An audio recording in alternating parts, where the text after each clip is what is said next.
Welcome to Voter In, a new segment of the Two Broads Talking Politics podcast, where we will explore the movement to elect our first woman president in 2020. Hello, I'm Rebecca Sive, author of Voter In, your guide to electing our first woman president. So incredibly delighted to be joining the two broads, Kelly and Sophy. Together, along with occasional special guests, we will discuss why electing our first woman president, ASAP, matters so much, and how you and every woman you know can be a part of making this dream of ours come true. We plan to be frank and inspirational, so don't miss an episode. Join us by subscribing to the Two Broads podcast. And thanks for your enthusiasm for all of this.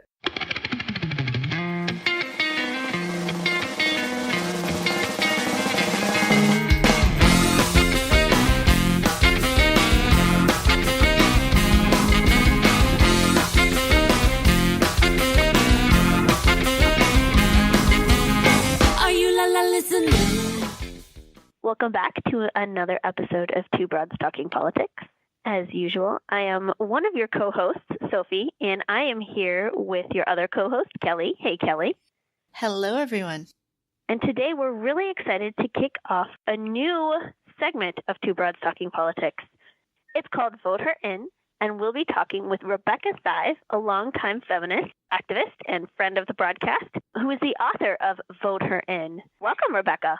Oh, thank you so much. I'm delighted to be here. We're really excited to have you here to talk about feminism and women running for president and how we can move towards electing a female president, possibly, hopefully, in 2020. Yeah, you know, when we talked about this a few months ago, we had no idea that we would be in this wonderful place, right, where there are now, I think, 6 women running for president. On the Democratic side, maybe there'll be some on the Republican side. So I think it's a really great time for us to gather. I think we'll do this segment a couple times a month, right? And kind of delve into all the issues that are at hand and how, as you say, we can come together and elect the first woman president. It'll just be fantastic. Yeah, I think it's so exciting to think about the idea of, you know, there was that common refrain, I'd vote for a woman, just not that woman. You know, well, now you got a bunch to choose from. You say you vote for a woman, great, show us. Right. And you really, that's a really important piece of this, because I think that, you know, we're no longer, you know, we can't look at women as tokens in whatever political office, right? All the women who are now in Congress are a good example of that. So, yeah, I think we'll have this chance that we've never had before over the next at least year until the conventions to take a look at these women and the sort of diverse array of women who decide to do this and kind of how they go about it and what their experiences are and, you know, what the rest of us can learn from that. Can we take a step back and talk a little bit about why it matters to each of us?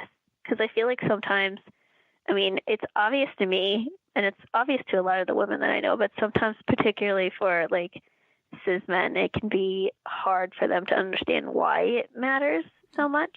So I was just wondering if we could like chat a little bit about that. Well, I could kick it off. I mean, I think there's a few reasons, and I would start with the fact that equity sort of demands it, right? There's no reason that's fair why women shouldn't be at every decision-making table, right? The second thing, and we've talked to some about this before, is that women have a different life experience typically from men, and as a consequence, and also because they care so much about women and girls, they bring forth policies and legislative proposals that are of benefit to us. And we don't see that in the same measure with male elected officials or candidates. It's also true, and I've been hearing this, and I know you all have seen this as moms, that, you know, some people say to girls, well, you can be anything you want to be, but that's not true yet, right? Can't be president yet. So hopefully we're going to change that. Yeah, that last point is one of the reasons it's really important to me. I know that when I was a kid, I was not the only person in my elementary school who thought that I was going to be the first female president, that they were going to be the first female president, right? There was like me and like 5 other girls who wanted to be the first female president. And then a couple of years ago, I was visiting my grandmother, who was born in 1924. and I came across some of her old high school things, so from a long time ago. And she had written in her diary about wanting to be the first female president, and this was the late 30s, like early 40s. And so it was really, like, that's nice, but it was really disheartening to think about my grandmother, who died last year at the age of 94, how she had wanted that same thing and felt that it was possible and within reach, and yet it hasn't become within reach yet. And of course, related to that, and your grandmother was just a girl when this happened. Well, a girl born several years later, I guess, when suffrage became legal. So we'll be celebrating the centennial next year. And it seems to me that, the next big step after suffrage is the election of a woman president. And I think we'll be able in that context to sort of look at, as you say, the experiences of women of different generations. I will tell you, I'm kind of probably older than your mother if it came to that. But, when I was starting out, we didn't dream of this. I mean, maybe I was too short-sighted or my girlfriends were, but the notion that we could be leaders in government was something that would have been very strange when I was a young woman. So a shout out to your grandmother. My grandmother was pretty forward-thinking in a number of ways. Well, I remember talking to my mother, who's now the age your grandmother was, and, she certainly encouraged my sister and me to, go for whatever we wanted to go for. But I think it was couched in other terms. And I'm hoping as we, go through this piece of the podcast together, that we can talk to women of different generations and sort of gather from them why they've come together now, really post the 2016 election, and said, we are going to work together. We do have some common interests, notwithstanding age differences or whatever, and we're going to make this happen. But I think it'll be interesting to explore why, what's really motivating women, right? Mm-hmm. Yeah, I was thinking I too wanted to be the first woman president when I was a kid. This is so cool. But, I think then I wanted it sort of intellectually. It was sort of a, that's a goal, that's a thing that, would be cool, the way sort of kids think about things. And now I feel it like viscerally. Like, I don't just want there to be a woman president. I need there to be a woman president and soon. And I don't know if that's just sort of a reaction against the moment we're in, or if it's a reaction of having gotten so close, so close, thinking we were there and then losing that, or, what exactly it is, or just having so many terrific women candidates who are running for 2020, or some combination of all of those things. But it's like a yearning at this point for me. And I feel a similar sense talking to people on social media and friends of mine, and just it feels like we're all at that point where it's we need this now. Well, it's really interesting you say that, because I saw this article in the New York Times a couple of days ago about Kirsten Gillibrand's race, and she talks in that article about the motivation, the yearning to be president, as you mentioned, it comes from her understanding of herself as a woman and her commitment to women's issues. And the paper makes the point that she differs from the other candidates in that respect, but they subtitled it an unabashedly feminist campaign. And I think it's going to be really interesting to see whether that motivation and that deep desire, as you put it, resonates with, voters as we go through this year and next. I mean, I really have, I think it's a little early to tell, because it's been a month since Elizabeth Warren first announced. But as we go forward and these women kind of put their ideas out there and their policies out there, we're going to see some real differences, both on the issue of I'm a woman and why that's important to be president, and also on other matters that, affect women but aren't so-called women's issues. And one of them that I was thinking about that I'm hoping we can take a look at as we go forward is, in the Elizabeth Warren announcement, she talks a lot about economic issues and economic inequality. And by contrast, Amy Klobuchar's announcement focused a lot on more sort of consumer issues and things related to technology and pricing of drugs, for instance. And these are considerable policy differences between these women. So it's going to be important for us to, yes, they're all women, but then there are going to be these meaningful differences. Mm-hmm. Yeah, I think another point at some point we may want to think about is if, in fact, the Democrats nominate a man for president, and although it looks very good right now that we could well have a woman, it is certainly possible that that will not be the case. Will he have to nominate a woman as his vice presidential candidate? And I think I would argue at this point that the answer is yes. But I think that that's another thing we'll need to sort of be looking at as we go. You know, Cory Booker was interviewed by Rachel Maddow the other night and all but guaranteed that if he's nominated, he's going to nominate a woman for vice president. Right. I think it may be something that the moment demands. Well, it's also true that one could argue, I don't think he said this really, but that the numbers demand it, right? I mean, women voters elect Democratic presidents, and Black women in particular, almost universally. So there's, apart from the merits of it, so to speak, there's a strong argument to be made that if you want to win, you should put a woman on your ticket. Mm-hmm. I agree. And one of my like ultimate rants, here we go. Kelly knows what I'm about to say. Yep, I would say it too. There are so many people everywhere on social media, people I talk to, at home, so many people who say things like, well, if we want to beat Trump, we have to have a, boring old white dude. That's the only way it's going to happen. And that is not what the data shows. The data from 2018 is very clear that boring old white dudes did very poorly who were Democrats. And, women, people of color, they did much better relative to their polling than, boring old white dudes. And so it seems to me that since we know who the base is, that the base is people of color and women, and we know that they get excited about and really come out for candidates who are people of color and women, that it makes a lot more electoral sense to go in that direction. This is the thing I scream from the rooftops.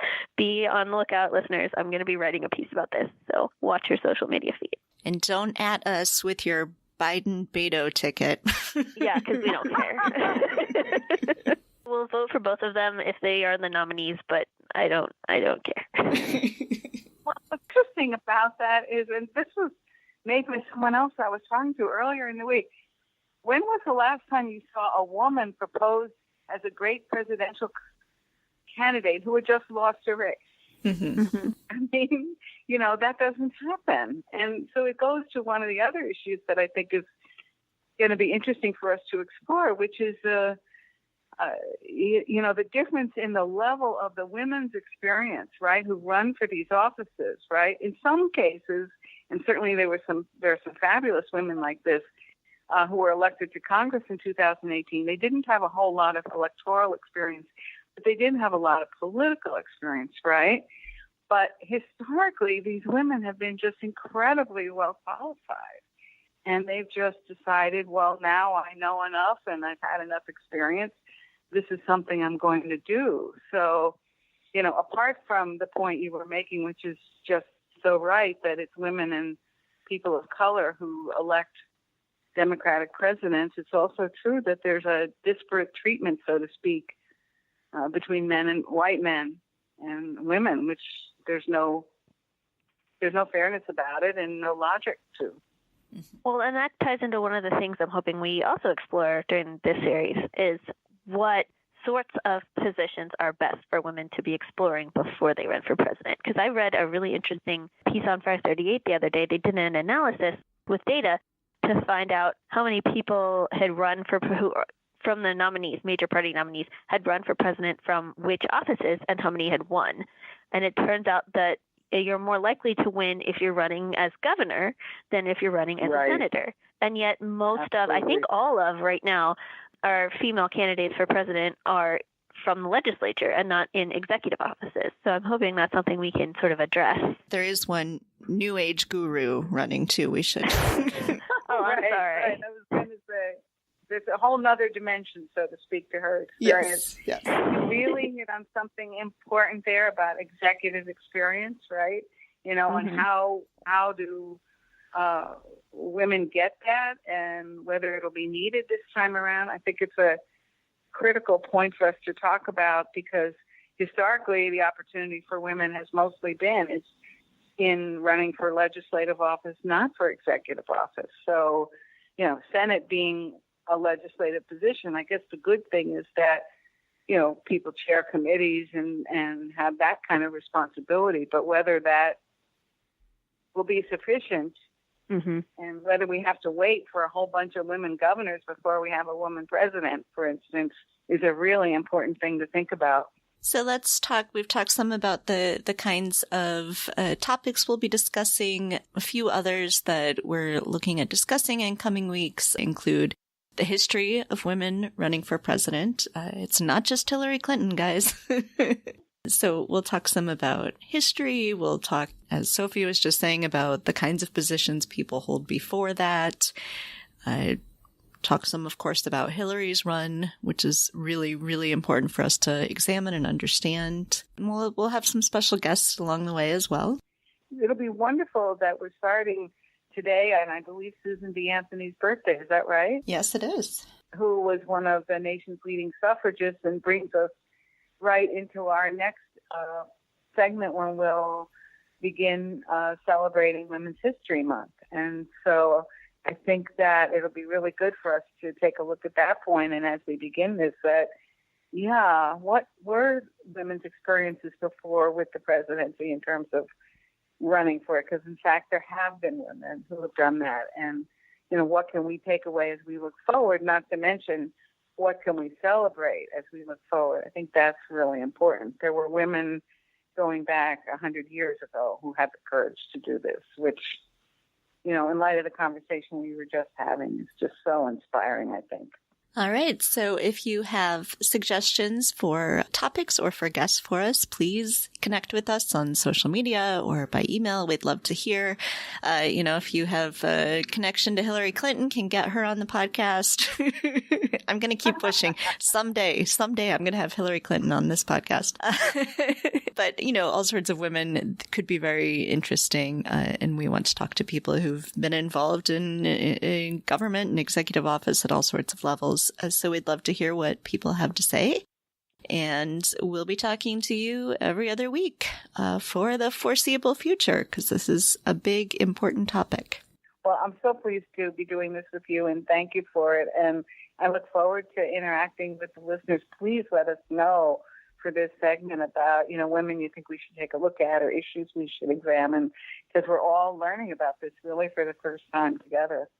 All right. Well, thank you, everybody. And next time you hear from us, it'll be Women's History Month.